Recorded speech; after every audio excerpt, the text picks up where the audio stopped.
Baru habis sikit 2 hari tapi cek UPT pregnant rupanya. Lepas tu sekarang masih lagi keluar spotting UPT samar-samar. Okey, untuk kes puan ni saya sarankan untuk cepat pergi scan. Yang terbaik buat transvaginal scan sebab kita nak tengok benda lain lah. Ada banyak benda yang kita kena rule out. Yang pertama kehamilan luar rahim, yang itu yang kita risau sebab siapa yang bleeding masa dia pregnant ada banyak faktor. Yang pertama kena rule out kehamilan luar rahim. So masa scan tu kena tengok pastikan tak ada pendarahan luar rahim. Tak ada free fluid dekat pouch of Douglas lah.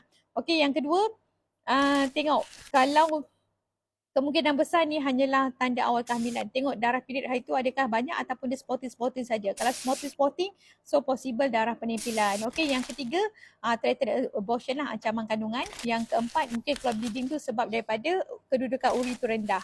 So kena scan dulu apa-apa hal pun. Okey, semoga dipermudahkan. Jangan lupa follow TikTok ni dan share dekat pasangan masing-masing.